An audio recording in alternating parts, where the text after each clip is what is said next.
जी, सबसे इम्पॉर्टेंट बात यह है कि मेंटल हेल्थ को अलग नहीं समझा जाए। जैसे आप बीमार होते हो, सर्दी खांसी पेट में दर्द होता है या कहीं लग जाती है और आप डॉक्टर के पास जाते हो, वैसे ही मेंटल हेल्थ में भी आपको सही सलाह लेनी चाहिए, डॉक्टर्स के पास जाना चाहिए और अपनी तकलीफ़ ज़ाहिर करनी चाहिए। अगर आपको एंग्ज़ायटी हो, डिप्रेशन हो, उसका सल्यूशन है और बात करने से ही बात बनती है।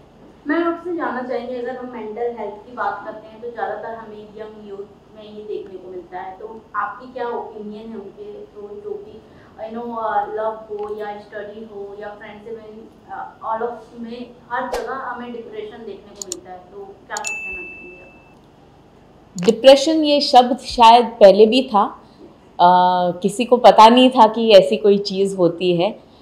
बड़े परिवार सब साथ में रहते थे तो वक्त ही नहीं मिलता था कि अपने बारे में सोचे। आज सोसाइटीज़ में परिवार छोटे हो गए हैं, बहुत सारे बच्चे अकेले रहते हैं, पढ़ने के लिए बाहर जाते हैं और किसी के साथ अपनी मन की बात नहीं कर सकते। तब जाके थोड़ा सा भी टेंशन, थोड़ी सी एंग्जाइटी या थोड़ा कुछ प्रॉब्लम लाइफ में आती है, तब उन्हें लगता है कि बस दुनिया का सबसे बड़ा टेंशन उनके सर पे आ गया और वो चीज़ बढ़ती जाती है। मैं उसको छोटा नहीं मानती, मैं ये मानती हूँ कि एक ही प्रॉब्लम के बारे में बार बार सोचने की वजह से प्रॉब्लम बहुत बड़ा हो जाता है अपने ही दिमाग में, अपने ही दिल में। तो बहुत इम्पॉर्टेंट है कि आप किसी ऐसे इंसान के साथ अपनी बातें शेयर करें जो आपकी बातें सुने, एक आउटलेट मिले आपको, चाहे वो डॉक्टर हो, चाहे परिवार का कोई आदमी हो, जो आपको सही सलाह दे सके, जो आपकी मदद कर सके। Ma'am, mental health is a universal human right. Is the theme for the World Health Mental Day for this specific year. Right. So, what are your thoughts on this thing? It is a universal right of humanity. I think सबसे important बात यह है कि हमें एक दूसरे को respect करना चाहिए, एक्सेप्ट करना चाहिए और अप्रिशिएट करना चाहिए ताकि हम आगे बढ़ सके। जब कोई भी इंसान एक ही काम करता रहता है या दूसरों के लिए काम करता रहता है और उसे उस चीज़ के लिए एक्सेप्टेंस, अप्रिसिएशन नहीं मिलता, तब उस इंसान को बहुत दुख होता है। ये हम सब जानते हैं। दो वी ऑल से thank you is not needed, sorry is not needed, फिर भी हर इंसान को ये दो शब्द का वैल्यू की समझ भी होनी चाहिए और वैल्यू रहती है। तो I think it's very important that we learn to appreciate people, we learn to accept them, not give judgement on what another person is doing. और ये सब की बेस है रिस्पेक्टिंग अनदर ह्यूमन बीइंग। ये society में आजकल नहीं है। I think that is the basis of every relationship and humanity. Ma'am, साथ ही आप आज आए हो बच्चों के बीच में और आपकी टीम भी आ रही है टीचर्स डे, तो किस तरह का एक्सपीरियंस रहा आपका, क्या कुछ कहना चाहेंगे आप? देखिए, हैप्पी टीचर्स डे एक ऐसी फिल्म है जहाँ पर मेंटल हेल्थ के बारे में बहुत सारी चीज़ें उस फिल्म में दिखाई देगी आपको। हम हमारी बेटियों को पढ़ा के आगे बढ़ाना चाहते हैं, उनकी ज़िंदगी संवारना चाहते हैं। हम ये चाहते हैं कि वो अपनी ज़िंदगी अपने हिसाब से जिए। लेकिन हमारी सोसाइटी में अभी तक ना बाप, ना पति, ना बेटा, ना भाई उस औरत को ये सपोर्ट सिस्टम बन सकता है। तो ये बहुत ज़रूरी है कि जब हम हमारी बेटियों को सिखाते जब हम हमारी बेटियों को ये सारी चीज़ें सिखाते, तब हमको हमारे बेटों को भी यही सिखाना चाहिए कि हमारी बेटियों को मदद करें, उनकी सपोर्ट सिस्टम बने और ये सारी चीज़ें को एक्सेप्ट करना सिखाना ज़रूरी है। मैं आपसे जानना चाहेंगे, नानावटी कॉलेज जो एक वुमेन कॉलेज है, आपका एक्सपीरियंस कैसा रहा? जो कि आज मैम ने, प्रिंसिपल मैम ने बहुत अच्छा ऑर्गेनाइज किया था, क्या कुछ आपने शेयर किया? हम बीच में से ही यहाँ पर आ गए अपने सेटअप के लिए, सो कुछ एक्सपीरियंस आप शेयर करना चाह रहे हैं नानावटी कॉलेज के लिए? सबसे इम्पॉर्टेंट बात यह है कि मनीमैन नानावटी कॉलेज जो पिछले 50 साल से है, ये एक ऐसी संस्था है जहाँ पर उन्होंने लड़कियों की शिक्षण पर, लड़कियों की फ्यूचर पर बहुत ध्यान दिया है।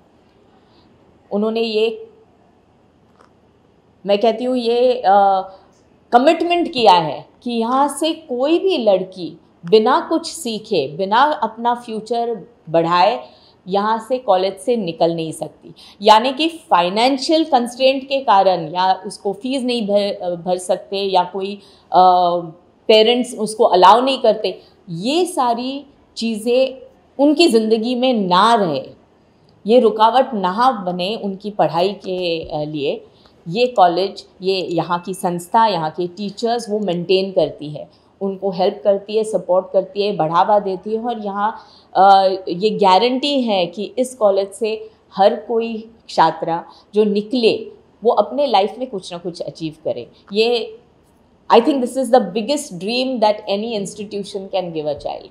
मैम, मैं आज भी अगर आपकी बात करूँ, आपको देखती हूँ तो मुझे एक ही फिल्म याद आती है, मैंने प्यार किया। आज भी आप वैसी ही दिखती हैं, तो आपकी स्किन और आपके सौंदर्य का रहस्य क्या है, कुछ बताना चाहें ऑडियंस को आप? Well, as they say, genetic holds the gun, but lifestyle pulls the trigger. तो कुछ तो खैर माँ बाप ने दिया हुआ है जो दिखाई देता है, लेकिन जैसे उम्र बढ़ती जाती है और उम्र का तकाजा भी रखना चाहिए। आप अपनी लाइफस्टाइल कैसे बदलते हो, कैसे जीते हो, आपका खान पान, रहन सहन कैसे होता है, उस पर बहुत निर्भर होता है कि आपकी हेल्थ कितनी मेंटेन हो सकती है। तो मैं सबसे इम्पॉर्टेंट ये कहूँगी कि एवरीथिंग इन मॉडरेशन हेल्प्स। आप हर चीज़ मॉडरेशन में करो। जो खाना है खाइए, लेकिन मॉडरेशन में, कम मात्रा में खाइए। जो पसंद है खाइए। अपने देश में तो इतनी अच्छी कुजीन है कि भाई सब खाने की इच्छा होती है, लेकिन हर दिन हर चीज़ नहीं खाए, कम मात्रा में सारी चीज़ें खाए। पानी बहुत पीना ज़रूरी है। हमारे देश में गर्मी भी है और हम जिस हिसाब से काम करते हैं, hydration is the key to good skin. Important है कि मोबाइल्स, टीवी, ये सब चीज़ हम समय से बंद करें, टाइम से सोए, क्योंकि all this affects our eyesight, affects our brain and neurological system. तो सोना बहुत इम्पॉर्टेंट है। और सबसे महत्वपूर्ण ये बात है कि हम सिर्फ बैठे नहीं रहे। It's important to exercise, important to move around. It's कुछ भी एक्सरसाइज का ये मतलब नहीं है कि आप जिम ही जाओ। आप वॉक पे जा सकते हो, आप आपके बच्चों के साथ कुछ खेल सकते हो, आप दोस्तों के साथ टहल सकते हो, लेकिन वॉक करना बहुत ज़रूरी है। कुछ ना कुछ exercise, movement in the body allows your muscles and yourself to keep agile. मतलब जैसे कहते हैं ना, गाड़ी अगर सबसे बेस्ट गाड़ी भी हो, गैराज में पार्क हो, तो थोड़े सालों के बाद वो खटारा होने वाली है, पर गाड़ी जब तक चलती रहती है तब तक बहुत ही खूबसूरत लगती है। Ma'am, lastly, you've been putting a lot of these videos on Instagram. Like recently, like hashtag Tuesday Tips with B is the talk of the town, and you recently put up a video about bunions. You've been putting up various videos like that. So where do you get the motivation from, and what instigated you to start it? Tuesday Tips with B तब शुरू हुआ था जब Covid के अंदर हम सब घर में बैठे थे और हम सबको हेल्थ के बारे में या उसकी अहमियत के बारे में हमें समझ में आया। So I think this was my way of giving back to society. जहाँ तक मैं जानती हूँ, जो चीज़ें मैं खुद करती हूँ अपने सेहत के लिए, अपने हेल्थ को मेंटेन करने के लिए, मैं अपने दर्शकों के साथ, अपने फैंस के साथ शेयर करती हूँ। कोई भी ऐसी चीज़ नहीं बताती जो मैं खुद अपने ऊपर एक्सपेरिमेंट नहीं करती हूँ। तो सबसे इम्पॉर्टेंट ये है कि जो मैं खुद करती हूँ अपने लिए, वही आपके साथ शेयर करती हूँ, और जिससे मुझे फ़ायदा हुआ है, ताकि आपकी ज़िंदगी में अगर आप वो चीज़ें करें तो शायद जैसे मुझे फ़ायदा हुआ है आपको भी हो जाए। Thank you so much, thank you so much. From the gender perspective, I think as a society, my generation, our generation has brought up our children to see the world differently. We want to educate our daughters. We want them to achieve something in their lives. We want them to live their dreams and make sure that their aspirations, what they want in life, is achieved. But while doing all that, I think the basis of our patriarchal society doesn't budge. I'm doing this film called Happy Teachers Day right now, and it has a lot to do about this. The men in our society, the fathers, the brothers, the husbands, are yet to accept this change that has happened in our society. So though we'd like to speak about it and encourage it and say that yeah, we are willing to go side by side, hold their hands, take them forward, it doesn't really happen. You educate your daughter, but you still expect her to stand in the kitchen and make a decent cup of tea at least. You tell your daughter that you should finish your education, but by the time she turns 21, you're looking out for a spouse. So these things are obstacles for the women to achieve their dreams, to move forward, and it's only if the society, the patriarchal society, changes, that's when this can actually change in our society. We still hold just the father as the revered member of our family, while it's our mothers that actually take care of us throughout our growing years and actually catch our hand and teach us things. Why isn't the mother, why isn't the housewife or someone who is staying at home or stay-at-home mother given the importance of a working woman? आजकल सब ये कहते हैं लड़कियों को सिर्फ बाहर जाके काम करना है, शादी करके घर नहीं संभालना, अपने बच्चे नहीं संभालने। You realize why that happens in the younger generation is because they've seen their mothers stay at home, look after the children, work at home, take care of the house, the family, and yet get no respect. That is so important. They see that happening to their mothers and they say, I am going to change my life. I don't want to be like my mother. Yes, I love my mother, but this is not the kind of life that they want to live. And that is where the debate is, that is where the stress is, because within their emotional hearts and souls, we are all still women, we are caregivers, we are emotional, we feel empathy, we feel sympathy, we want to nurture the love within our hearts.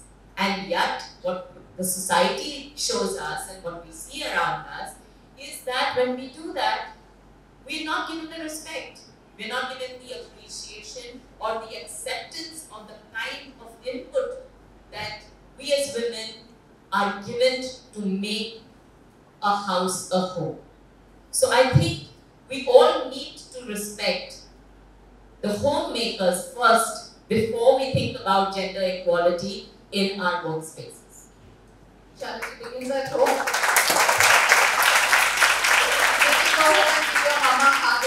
How much you respect the home. I mean, you know, our society says men are not allowed to cry. So, is it okay to cry? My first breakup, I didn't cry. Second, I said, go to hell.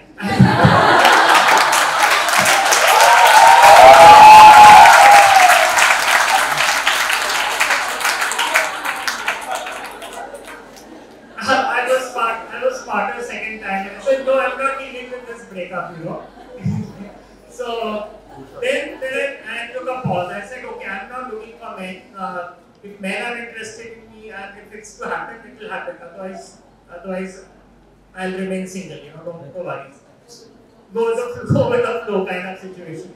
Then to make light of the atmosphere, मेरे film में एक dialogue था, लड़का लड़की कभी दोस्त नहीं हो सकते, लड़का लड़का भी कभी दोस्त नहीं हो सकते।